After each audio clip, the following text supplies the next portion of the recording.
माझा मोबाईल कुठे?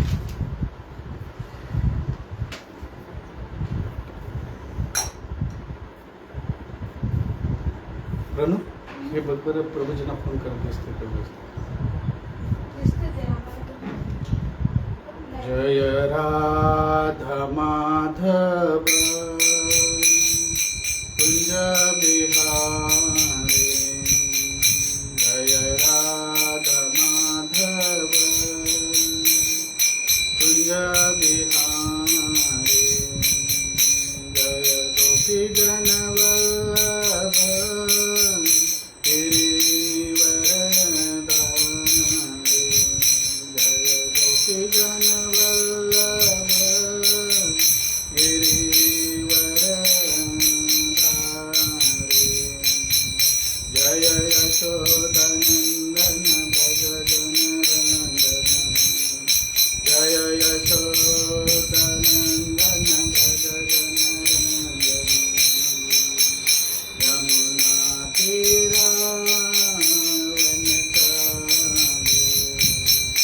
यमुना तीरा वनचारी, जय राधा माधव कुंज बिहारी, जय राधा माधव कुंज बिहारी, हरे कृष्ण कृष्ण कृष्ण हरे हरे, हरे राम राम राम हरे हरे, हरे कृष्ण कृष्ण कृष्ण हरे हरे, हरे राम राम राम हरे हरे, हरे कृष्ण कृष्ण कृष्ण हरे हरे, हरे राम राम राम हरे हरे, हरे कृष्ण कृष्ण कृष्ण हरे हरे, हरे राम राम राम हरे हरे, हरे कृष्ण कृष्ण कृष्ण हरे हरे, राम हरे राम राम हरे हरे, जय राधा गोपीनाथ राधा गोपीनाथ राधा, जय राधा निकुंज राधा निकुंज राधे, जय गौरनिताय गौरनिताय गौरनिताय, जय गौरनिताय जय गौरनिताय गौरनिताय गौरनिताय, जय गौरनिताय, जय जय प्रभुपाद प्रभुपाद प्रभुपाद, जय जय प्रभुपाद, जय जय गुरुदेव गुरुदेव जय जय गुरुदेव, निताय गौर हरि बोल हरि बोल हरि बोल, निताय गौर हरि बोल, निताय गौर हरि बोल हरि बोल हरि बोल, निताय गौर हरि बोल।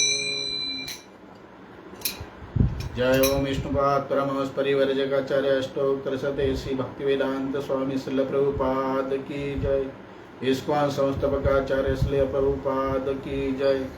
जय ओम विष्णुपाद परमहंस परिव्राजकाचार्य अष्टोत्तर शत श्री श्रीमद् भक्ति सिद्धांत सरस्वती गोस्वामी श्रील प्रभुपाद की जय, अनंत कोटि वैष्णव वृंद की जय, नामाचार्य श्रील हरिदास ठाकुर की जय। प्रेम से कहो श्री कृष्ण चैतन्य प्रभु नित्यानंद श्री अद्वैत गदाधर श्रीवासादि गौर भक्तवृंद की जय। श्री श्री राधा कृष्ण गोप गोपीनाथ श्याम कुंड राधा कुंड गिरि गोवर्धन की जय। वृंदावन धाम की जय, मथुरा धाम की जय, नवदीप धाम की जय, द्वारिका धाम की जय, जगन्नाथपुरी धाम की जय, गंगा माई की जय, यमुना माई की जय, भक्ति देवी की जय, तुलसी देवी की जय, सामवेद भक्त वृंद की जय। All glories to the assembled devotees, Hare Krishna. All glories to the assembled devotees, Hare Krishna. All glories to guru and Gauranga Gaura Hari. ओम नमो भगवते वासुदेवाय। ओम नमो भगवते वासुदेवाय। ओम नमो भगवते वासुदेवाय। नारायणं नमस्कृत्यं नरं चैव नरोत्तमं देवीं सरस्वतीं व्यासं ततो जयमुदीरये। नष्टप्रायेषु अभद्रेषु नित्यं भागवत सेवया भगवती उत्तमश्लोके भक्तिर्भवति नैष्टकी। कृष्णाय वासुदेवाय देवकी नंदनाय च नंदगोपकुमाराय गोविंदाय नमो नमः।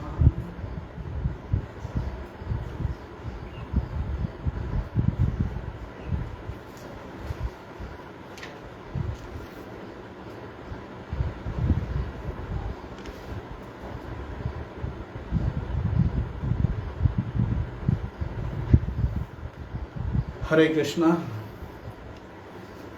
औरंगाबाद इस्कॉन औरंगाबाद की ओर से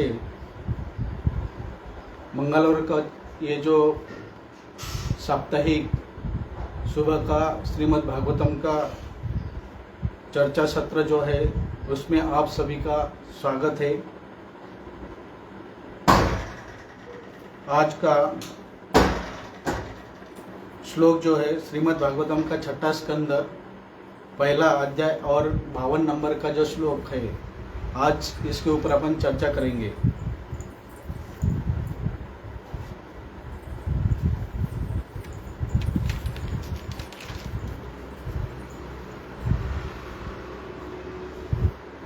देहि आज्ञा अजित षट्वर्ग न इच्छेन कर्माणि कार्यते कोशकार इव आत्मनम कर्मणा आच्छाद्य मुह्यति। देहि आज्ञा अजित षट्वर्ग न इच्छेन कर्माणि कार्यते कोशकार इव आत्मनम कर्मणा आच्छाद्य मुह्यति। देहि आज्ञा अजित षट्वर्ग न इच्छेन कर्माणि कार्यते कोशकार इव आत्मनं कर्मणा आच्छाद्य मुह्यति। देहि आज्ञा अजित षट्वर्ग न इच्छेन कर्माणि कार्यते कोशकार इव आत्मनं कर्मणा आच्छाद्य मुह्यति।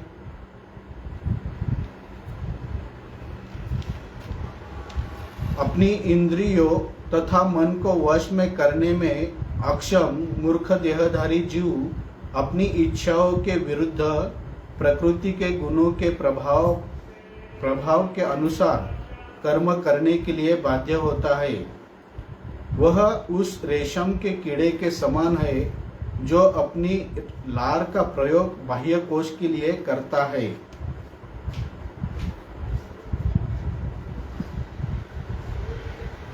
और फिर उसमें बंध जाता है, जिसमें से बाहर निकल पाने की कोई संभावना नहीं रहती।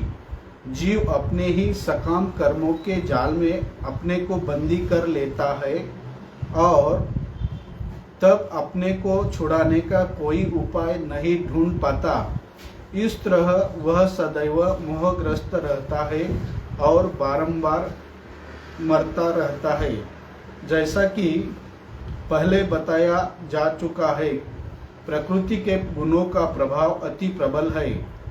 विभिन्न प्रकार के सकाम कर्मों में फंसा जीव बाह्य कोश में बंदी रेशम के कीड़े के समान है, जब तक कि वह पूर्ण पुरुषोत्तम भगवान उसकी सहायता नहीं करते इससे मुक्त हो पाना अत्यंत कठिन होता है।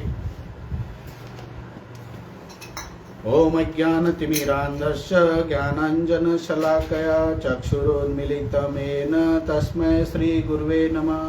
श्रीचैतन्यमनोभीष्टं स्थापितमेन भूतले स्वयं रूपकदा मह्यं ददाति स्वपदान्तिकं। नमो विष्णुपादाय कृष्णपृष्ठाय भूतले श्रीमते भक्तिवेदांत स्वामिनिति नामने।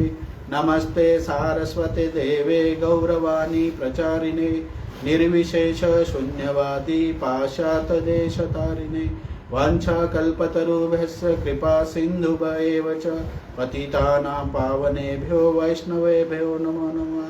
हे कृष्ण करुणा सिंधु दीनबंधु जगत्पते गोपेश गोपिका कांत राधा कांत नमोस्तुते। तप्त कांचन गौरांगी राधे वृंदावनेश्वरी वृषभानुसुते देवी प्रणमामि हरिप्रिय। जय श्री कृष्ण चैतन्य प्रभु नित्यानंद श्री अद्वैत गदाधर श्रीवासादि गौर भक्तवृंद। हरे कृष्णा कृष्णा कृष्णा हरे हरे हरे राम राम राम हरे हरे। हरे कृष्णा कृष्णा कृष्णा हरे हरे हरे राम राम राम हरे हरे।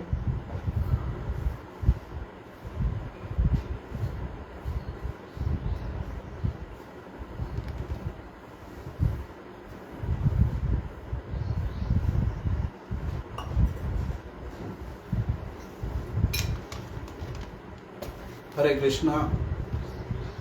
इस्कॉन औरंगाबाद की ओर से आप सभी भक्तों का स्वागत है। ये जो मंगलवार का साप्ताहिक श्रीमद् भागवतम का क्लास है, आज अपन छठा नंबर 6 नंबर का कैंटो, 1 नंबर का अध्याय और 52 नंबर का श्लोक, इसके ऊपर चर्चा करेंगे। ये जो श्रीमद् भागवतम का जो श्रृंखला चल रहा है, उसने आपने देखा होगा कि सुखदेव गोस्वामी ने पंचम श्रीमद् भागवतम का जो पंचम स्कंद है, उसमें विविध प्रकार के जो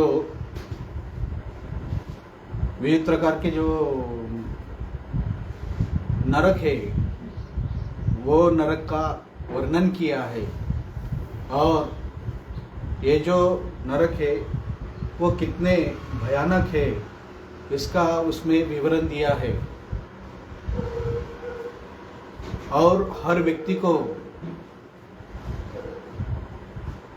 अपने कर्म के अनुसार वो नरक में जाना पड़ता है, चाहे वो सकाम कर्म करने दो या हर गुण के अधीन होकर वो कर्म करता है तो उसको नरक में जाना पड़ता है।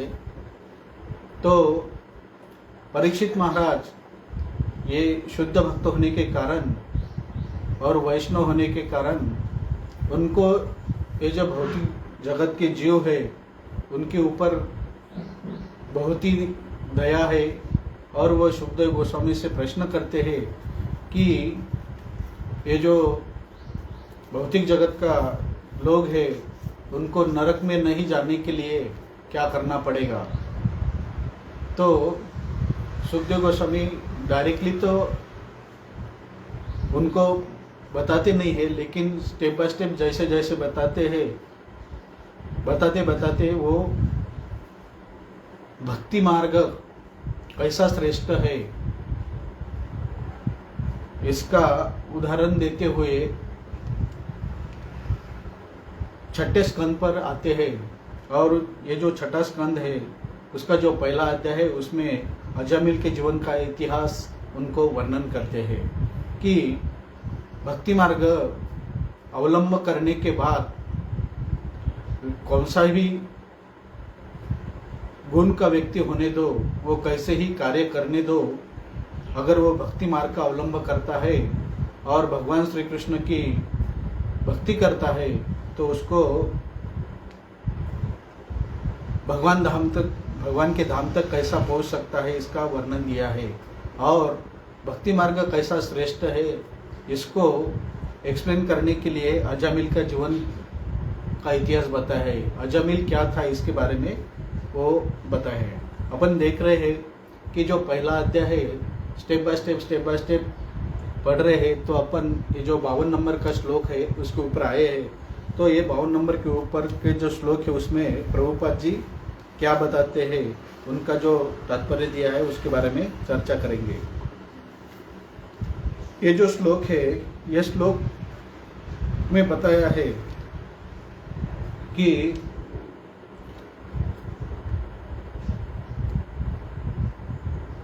तात्पर्य में बताया है कि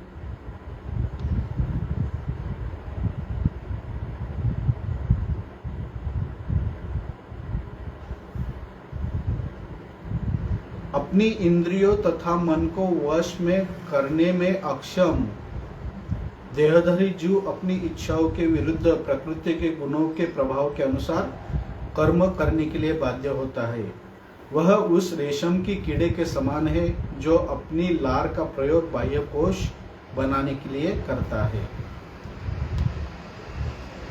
अपन ये जो भौतिक जगत में जो रह रहे हैं, ये जो कुछ कार्य कर रहे हैं, अपने से जो कार्य हो रहा है वो इंद्रिय के ऊपर हो रहा है।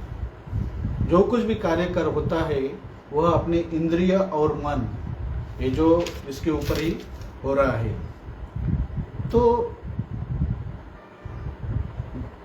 जिस प्रकार की इंद्रिया चाहती है या मन चाहता है, उसी प्रकार का अपन कार्य करते हैं। वो कौन से भी गुण में रहने दो, अलग अलग प्रकार के कार्य रहेंगे।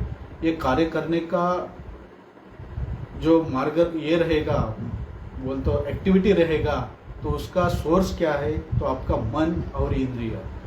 जब ये मन आपके इंद्रिय को प्रवृत्त करता है तब वो कार्य हो जाता है। सपोज या उदाहरण के तौर पर आप देखेंगे कि अगर कोई व्यक्ति है, तो अगर वो व्यक्ति कोई बुरा काम करता है तो देखेंगे कि एक चोर है। वो चोर चोरी क्यों करता है? वो डायरेक्टली चोरी नहीं होता, उससे चोरी नहीं करता। क्या होता है कि उसके मन में वो चोरी करने का प्लान आता है। पहले वो जो माइंड है, वो माइंड में पहले से ही चक्कर चल रहा रहता है कि चोरी करना है। तो फिर उसकी इंद्रिय, वो जो मन प्रिपेयर कर देता है कि उसको प्लान बनाता है कि ये चोरी को कैसा करना है, और वो उसके इंद्रिय को प्रवृत्त करता है कि वो चोरी करने के लिए। तो कौन सा भी कार्य होने दो, ये कार्य होने के लिए आपके दो चीजें बहुत ही महत्वपूर्ण है, और वो चीजें है मन और इंद्रिय। तो यहाँ पे अपन देख रहे हैं, ये जो श्लोक में बताया है कि अपने मन और इंद्रिय को किस तरफ मुड़ना चाहिए। वो चाहे अच्छे कर्म होने दो या बुरे कर्म होने दो या कोई सकाम कर्म होने दो, उसका फल आपको मिलने वाला ही है। तो अपने भगवान की भक्ति में अगर लगाते हैं तो उसका जो फल है निश्चित ही अच्छा रहेगा। यहाँ पे ये जो मिल की जो मन और इंद्रिय भगवान की सेवा में लगाने के बाद उसको क्या अनुभूति हुई, यहाँ पे श्रीमद् भागवतम का 7 नंबर का जो स्कंद है, 5 नंबर का अध्याय है और 23 नंबर का, तो यहाँ पे 7 नंबर का जो स्कंद है, 5 नंबर का जो अध्याय है और 23 नंबर का श्लोक नवविधा भक्ति के बारे में बताता है। श्रवणम कीर्तनम विष्णु स्मरणम पाद सेवनम अर्चनम वंदनम दास्यम सख्य आत्मनिवेदनम। यहाँ पे अपने इंद्रियों को भगवान की सेवा में कैसा लगाना है, तो यहाँ पे वो बताया है। श्रवणम, ये जो अपने कान है, ये जो कान का उपयोग भगवान की स्तुति सुनने के लिए करना चाहिए। भगवद गीता भागवतम का जो पाठ है वो श्रवण करने के लिए करना चाहिए। अपने आँखों का जो उपयोग है वो आँखों का उपयोग भगवान के दर्शन करने के लिए करना चाहिए। अपने नाक का जो उपयोग है ये भगवान के ऊपर जो फूल चढ़ाए है उसका सुगंध लेने के लिए करना चाहिए। अपनी जो जिह्वा है वो जिह्वा का उपयोग भगवान के प्रसाद चखने के लिए करना चाहिए और भगवान की स्तुति करने के लिए वो जिह्वा का उपयोग करना चाहिए। अपने जो हाथ है ये जो हाथ का उपयोग भगवान के मंदिर का मार्जन करने के लिए करना चाहिए और अपने जो पैर है ये पैर का जो उपयोग है वह अलग अलग तीर्थ क्षेत्र जाने के लिए करना चाहिए। आपने देखा होगा कि ये जो 9 व्यक्ति है इसमें से कौन से भी अगर एक ही अंग का अगर अपन अपने जीवन में लाते हैं तो अपना उद्धार हो जाएगा या भगवत धाम जाने का चांसेस है। तो अम्बरीश महाराज है, अम्बरीश महाराज इन्होंने इन 9 भक्ति का प्रयोग किया था और अपने सभी शरीर के जो अंग है ये हर अंग का उपयोग हर व्यक्ति के लिए किया था। तो यहाँ पे वो बताया है कि अपने मन और इंद्रिय को अगर भगवान के सेवा में लगाते हैं तो निश्चित इसका फायदा अपने को मिलेगा। और वो फायदा मीन्स क्या है कि अपने को भगवत धाम जाने के लिए चांसेस रहेगा। अपन जो कुछ कार्य कर रहे हैं ये प्रकृति के 3 गुणों के अधीन होकर कार्य कर रहे हैं। ये जो प्रकृति है कौन सा भी जीव होने तो वो बद्ध जीव प्रकृति के 3 गुणों के अधीन हो रहा है। और यहाँ पे ये जो बताया है कि ये जो अपने जो मन और इंद्रिय है ये मन और इंद्रिय भक्ति मार्ग में कैसा लगा सकते हैं इसका और एक उदाहरण मीन्स भगवान श्री कृष्ण अर्जुन को बता रहे हैं श्रीमद् भगवद गीता का 18 अध्याय और 65 नंबर का जो श्लोक है उसमें बताते हैं मन्मना भव मद भक्तो मध्याजी माम नमस्कुरु मामे वैशसी सत्यम ते प्रतिजाने प्रियो असि में। सदैव मेरा चिंतन करो। भगवान यहाँ पे बता रहे हैं सदैव मेरा चिंतन करो। आपका जो मन है आपके जो चिंतन करना में इसके आपका मन इधर उधर नहीं जाएगा अगर भगवान का चिंतन करे तो। मेरे भक्त बनो। अपन अलग अलग साधु संत के और इसके उसके भक्त जो बन रहे उसके बजाय अपन भगवान श्री कृष्ण बोल रहे हैं कि मेरा भक्त बनो, मेरी पूजा करो। भगवान कह रहे हैं कि सिर्फ मेरी पूजा करो और मुझे नमस्कार करो। इसमें आपका मन और सभी इंद्रियां आती है कि ये जो श्लोक बताया है उसमें इस प्रकार तुम निश्चित रूप से मेरे पास आओगे। और भगवान बता रहे हैं कि अगर ये आपका मन और इंद्रिय मेरे तरफ अगर लगाते हैं तो निश्चित रूप से आप मेरी तरफ आओगे। मैं तुम्हें वचन देता हूँ क्योंकि तुम मेरे परम मित्र हो। भगवान यहाँ पे अर्जुन को बता रहे हैं कि अगर आपका मन और इंद्रिय मेरी तरफ लगाते हो तो मैं आपको निश्चित रूप से वचन देता हूँ कि तुम मेरे पास आओगे। क्यों? कि तुम मेरे मित्र हो। यहाँ पे स्पेशल कंसेशन दिया गया है कि जो भगवान के मित्र है, जो भगवान के भक्त है, उसके लिए वो कुछ भी करने के लिए तैयार है। और बाकी इसके लिए इसका मतलब ये नहीं कि सबके ऊपर कृपालु है, लेकिन भक्तों के ऊपर वो ज़्यादा कृपालु है। यहाँ पे ये श्लोक में और एक बताया है कि हर व्यक्ति अपने जो कार्य करता है वो प्रकृति के 3 गुणों के अधीन होकर करता है। आपने देखा होगा कि कुछ 3-4 श्लोक के पहले उसमें प्रकृति के गुण बताए हैं और वो हर व्यक्ति कैसा प्रकृति के 3 गुणों के अधीन होकर कार्य करता है। यहाँ पे श्रीमद् भागवतम का भगवद गीता का 14 नंबर का जो अध्याय है उसमें प्रकृति के 3 गुण के बारे में विस्तृत जानकारी दी है कि हर व्यक्ति, भौतिक जगत का हर व्यक्ति कैसा प्रकृति के 3 गुणों के अधीन होकर कार्य करता है। ये जो प्रकृति के 3 गुण है वो सत्वगुण, रजोगुण और तमोगुण है। हर व्यक्ति ये 3 गुणों के अधीन होकर कार्य करता है और ये अलग अलग प्रकार के, ये जो सत्वगुण का जो व्यक्ति होता है वो अधिक थोड़ा शुद्ध होता है, प्रकाश प्रदान करता है, पाप कर्मों से मुक्त करने वाला होता है। ये जो सत्वगुण में जो लोग रहते हैं वो पाप कर्म नहीं करते, सुख तथा ज्ञान के भाव से बंध जाते हैं। ये जो सत्वगुण की जो लोग हैं उसको सुख और ज्ञान प्रदान होता है। और ये सत्वगुणी कौन होते हैं? ब्राह्मण होते हैं और ये पाप कर्मों से मुक्त होते हैं। सुख और ज्ञान का भाव भौतिक प्रकृति के गुणों से बांध देता है, कर्म करता है और वैकुंठ लोक जाने की संभावना नहीं रहती है। आप देखिए कि सत्वगुण का व्यक्ति भी वैकुंठ लोक नहीं जा सकता। तो रजोगुण और तमोगुण का क्या हाल रहेगा? इसका मतलब आप सभी को, इस जीव को सत्वगुण में भी कार्य करने से वैकुंठ लोक जाने के लिए चांस नहीं मिलने वाला है। तो इसके ऊपर शुद्ध सत्वगुण अपने को ये करना पड़ेगा, बोले तो उसके ऊपर कार्य करना पड़ेगा। तो भक्ति मार्ग अगर आप अवलंबते हैं तो उसमें वो शुद्ध सत्वगुण आते हैं। दूसरा है रजोगुण। ये जो रजोगुण को जो बता है, रजोगुण के जो लोग रहते हैं उसमें पुरुष तथा स्त्री का परस्पर आकर्षण रहता है।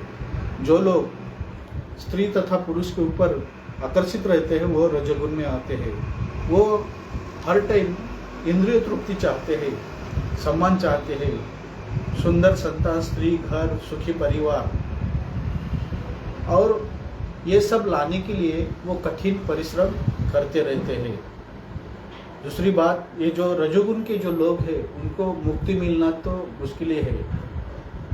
तो आप देखते हैं कि सत्वगुण वाले लोग व्यक्ति को मुक्ति नहीं मिल सकती, तो वैकुंठ लोक नहीं जा सकते, तो रजोगुण को तो मुक्ति मिलना ही मुश्किल है।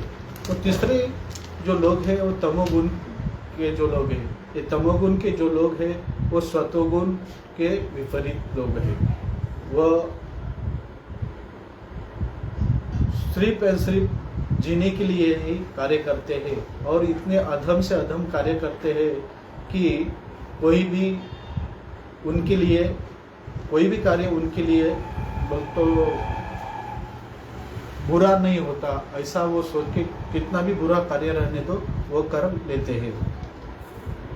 यहाँ पे और एक उदाहरण बताया है कि प्रभुपाद अपने तात्पर्य में बताते हैं कि ये जो जीव है, ये जो कर्म के चक्कर में फंस जाता है और उससे वो बाहर नहीं निकल पाता और वो हर टाइम जन्म मृत्यु के चक्र से बाहर नहीं निकलता और हर टाइम जन्म लेता है और मृत्यु होता है उसका। तो प्रभुपाद, श्रील प्रभुपाद जी अपने तात्पर्य में रेशम का कीड़ा का उदाहरण देते हैं। ये जो रेशम का कीड़ा है, वो रेशम का कीड़ा क्या होता है, वो अपनी जो लाड़ रहते हैं वो लाड़ से ही अपने अपने के ऊपर एक कोश बनाता है। तो खुद के प्रोटेक्शन के लिए कोश बनाता है और वो कोश जो रहता है तो ऐसा वो पैक कर देता है कि उससे वो बाहर नहीं निकलता और उसमें ही बंध जाता है और मर जाता है।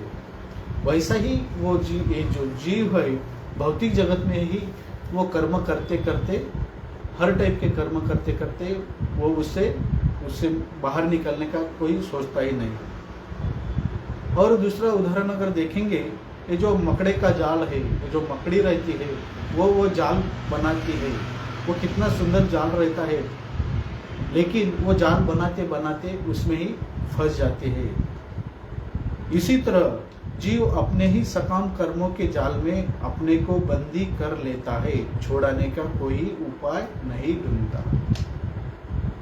इसी प्रकार से ये जो भौतिक जगत का जीव है वो अपने सकाम कर्मों के जाल में फंस जाता है और उसको ये जाल से छूटने का कोई वो उपाय ढूंढता ही नहीं है। तो आपने एक उदाहरण के तौर पे देखेंगे कि ये जो भौतिक जगत है अपन कैसे फंस रहे हैं। तो आपने देखा होगा जब ये इलेक्ट्रिसिटी नहीं थी तब ये जो छोटे गांव में थे एक पत्थर का एक चक्की रहता था। आपने सभी ने देखा होगा कि खेड़े गांव में जो माताएं थी वो गेहूं ज्वारी या बाजरी जब पिसती थी तो वो जो पत्थर का जो चक्की रहता था उसका इस्तेमाल करती थी। तो ये जो चक्की रहती है उसके नीचे एक पत्थर रहता है, उसके ऊपर एक पत्थर रहता है, दो पत्थर ऐसे राउंड राउंड रहते हैं और वो नीचे का जो पत्थर रहता है वो फिक्स रहता है, ऊपर का मूवेबल रहता है, उसको रोटेट कर सकते हैं। और वो ऊपर का पत्थर बाहर नहीं निकलने के लिए नीचे के पत्थर को एक लकड़ी का एक ये रहता है, क्या बोलते हैं उसको मराठी में कुटी बोलती है, वो रहता है। तो उससे वो रोटेट हो जाता है। तो ये ऊपर का पत्थर और नीचे का पत्थर क्या है, इसका एक उदाहरण दिया है। तो नीचे का पत्थर और ये ऊपर का जो पत्थर है वो रात और दिन है। और ये जो माताएं है जी जब वो पिसती है, आटा पीसना चाहती है तो वो दाना या गेहूं या ज्वारी है वो ऊपर में होल रहता है, वो होल से डाल देती है और वो ऊपर का जो पत्थर है उसको रोटेट कर देती है, चक्की चलाना चालू कर देती है। तो ये जो ऊपर की जो जैसे जैसे वो दाने डालती है तो वो साइड में आटा आना चालू हो जाता है। तो ये क्या हो गया, ये जो भौतिक जगत के जो लोग हैं रात दिन कष्ट कर रहे हैं और इसी दाने के सरीके वो पिस रहे हैं। उसको पता ही नहीं चल रहा है कि रात आ रहा है दिन आ रहा है। दिन भर पूरी मेहनत करते हैं और रात में पूरा रात वो सोने के इसमें डाल देते हैं। तो ऐसा ही उनका लाइफ चला जाता है। लेकिन यहाँ पे एक उदाहरण आता है कि जो माताएं ऊपर के होल से जब दाना डालती है तो उसमें एक जो लकड़ी का जो कुटी रहता है उसके ऊपर कुछ दाने गिर जाते हैं। तो वो दाने वो पीसे नहीं जाते क्योंकि वो उसके ऊपर ही रहते हैं। तो वो दाने नीचे नहीं गिरते तो वो दोनों पत्थर के बीच में नहीं आते।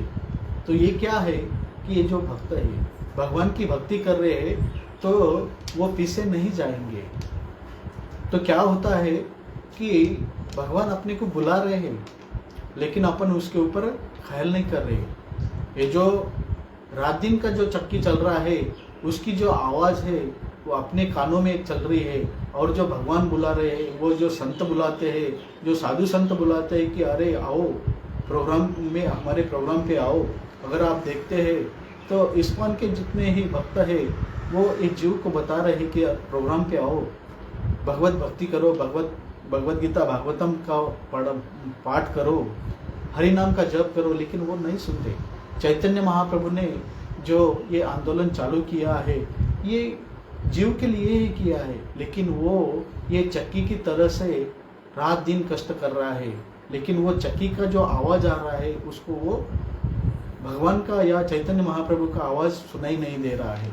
लेकिन यहाँ पे वो वही बताया कि ये जो कुटी के ऊपर जो कुछ दाने पड़े हैं वो क्या है कि ये भक्त है और ये भक्त क्या कर रहे हैं कि भगवान का नाम का स्मरण कर रहे हैं। तो डेफिनेटली वो ये चक्की में आएंगे नहीं या ये भौतिक जगत में रह के भी उसको ये जो ताप है वो होने वाले नहीं है। तो आप दूसरा उदाहरण अगर देखते हैं तो हर दिन अपन मंगला आरती में ये गुरुअष्टक में गाते हैं। पहला जो है वो संसार दावान निडर लोका त्राणाय कारुण्य घना घना प्राप्तस्य कल्याण गुणार्वश्य वंदे गुरु श्री चरणारविंद। ये गुरु भगवान की भक्ति करके अपने को इस संसार रूपी जो दावानल है इसको क्या आग लगी हुई है, और ये अग्नि से छुड़ाने के लिए अपने को बुला रहे हैं। भगवान अपने गुरु के माध्यम से अपने को बुला रहे हैं। तो अगर अपन अपने गुरु की आज्ञा का पालन करते हैं तो निश्चित रूप से भगवान तक पहुंच सकते हैं। आप उदाहरण के तौर पे देख सकते हैं कि एक बड़ा जंगल है, अगर वो जंगल में आग लग गई तो उसको बुझाने के लिए कौन आएगा? तो वो कोई अग्निशामक का जो गाड़ी है, वो जो आग है अग्निशामक के गाड़ी के आग से वो बुझ नहीं पाएगी। उसके लिए ये बादल की चाहिए, बादल की जब वर्षा हो जाएगी तब ये आग बुझ जाएंगी। वैसे ही ये जो भौतिक जगत के जो लोग हैं उनके ऊपर जो ये दावाग्नि चल रहा है, उनको वो जो दावाग्नि में जो फंसे हुए हैं उसके ऊपर हरिनाम की जब वर्षा हो जाएगी तब निश्चित रूप से वो बाहर आएंगे। अपन देख रहे हैं कि अभी जो रूस और यूक्रेन का जो युद्ध चल रहा है वहाँ पे सबसे इम्पोर्टेंट क्या है कि जो लोग चाह रहे हैं कि अपना जान बचना चाहिए, जान बचाने के लिए सब छोड़ के बोलते उनके जो सिटी है उसके बाहर आने का प्रयत्न कर रहे हैं, जहाँ वो सेफ रहेंगे, सुरक्षित रह पाएंगे। अगर वो सोचते हैं कि मेरा घर है, मेरा पैसा है, मेरा चेकबुक है, मेरा बैंक बैलेंस है, मैं यहाँ से नहीं जाऊँगा, तो क्या हो जाएगा उसका? बोलते अगर कहीं भी बम्बार्डिंग हो जाएगा तो उसका लाइफ चला जाएगा। तो फिर क्या फ़ायदा वो पैसा का, वो चेकबुक का? उसका जान बच गया, वो मेन इम्पोर्टेंट है। सेम अपने लिए ही भी है। अगर अपन इस भौतिक जगत में फंसने के बजाय या दावानल में फंसने के बजाय अगर भगवान की भक्ति करते हैं तो अपन भगवत धाम जा सकते हैं। यहाँ पे प्रभुपाद जी वो बताते हैं कि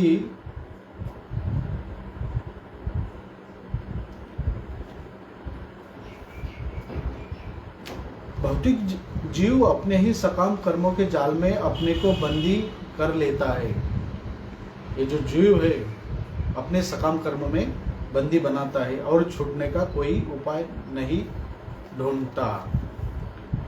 यहाँ पे ये श्लोक में प्रभुपाद जी बता रहे हैं, उनका जो तात्पर्य है उसमें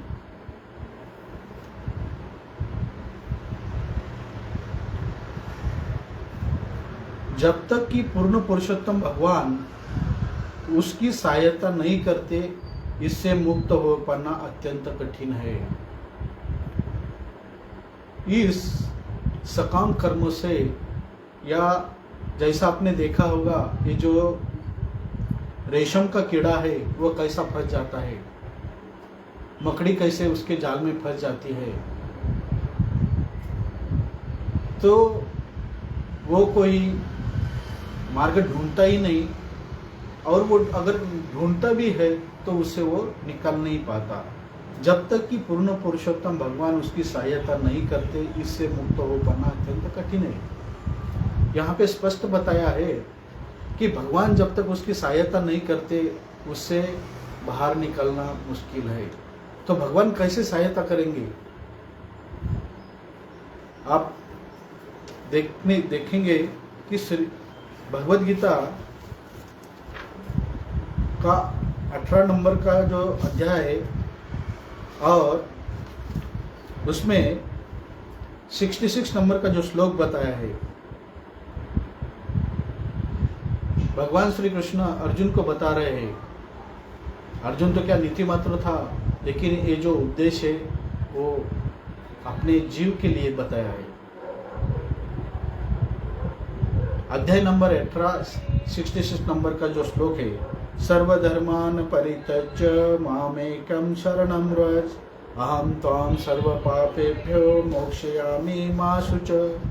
भगवान यहाँ पे बता रहे समस्त प्रकार के धर्मों का परित्याग करो और मेरी शरण में आओ। मैं समस्त पापों से तुम्हारा उद्धार कर दूंगा, डरो मत।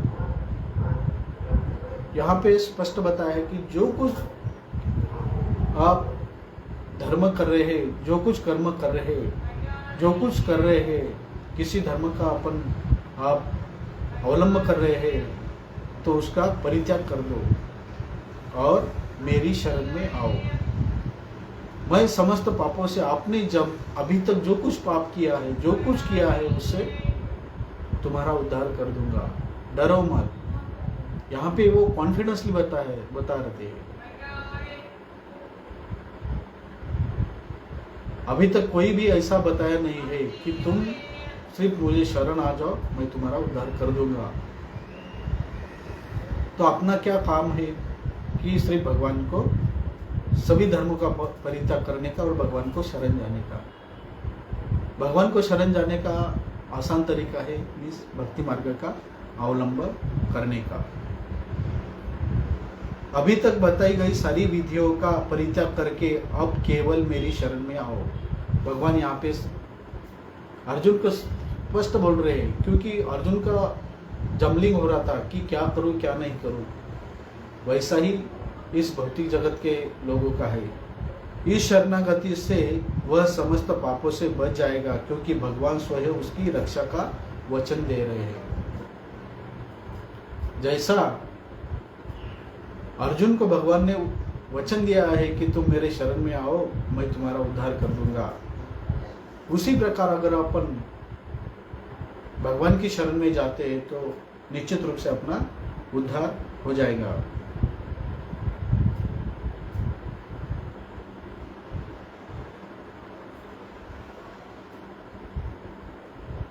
मनुष्य को विश्वास होना चाहिए कि कृष्ण समस्त परिस्थितियों में उनकी सभी कठिनाइयों से रक्षा करेंगे। तो कुछ सोचते होंगे कि हमारे ऊपर कुछ विपत्ति आएगी, हमारे कैसे प्रॉब्लम सॉल्व हो जाएंगे। तो भगवान के ऊपर विश्वास होना चाहिए कि अगर बोले हैं तो करेंगे, क्योंकि ये जो जगत चल रहा है उनकी वजह से ही चल रहा है। इसके विषय में सोचने की कोई आवश्यकता नहीं कि जीवन निर्वाह कैसा हो जाएगा। ये श्लोक में जो बताया है, अगर उसको अपन अपनाएंगे तो बाकी का कैसा हो जाएगा, इसके ऊपर ज़्यादा सोचने की बात नहीं। कृष्ण इसको संभालेंगे। मनुष्य को चाहिए कि वह अपने आप को निस्सहाय माने और अपने जीवन की प्रगति के लिए कृष्ण को ही अवलंब करे, समझे। इसका मतलब जो कुछ है वो सब कृष्ण के ऊपर डाल के अपना कर्म करना पड़ेगा। जिस परिस्थिति में भगवान श्री कृष्ण अपने को रखेंगे उसको मानना पड़ेगा।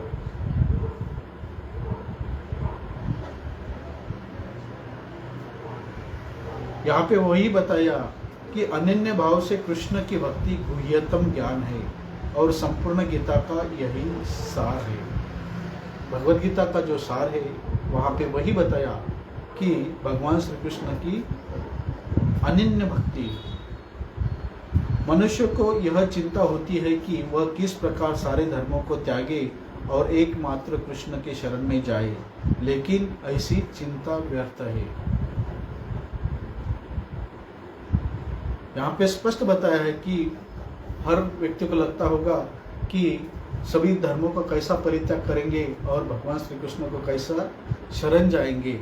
तो इसमें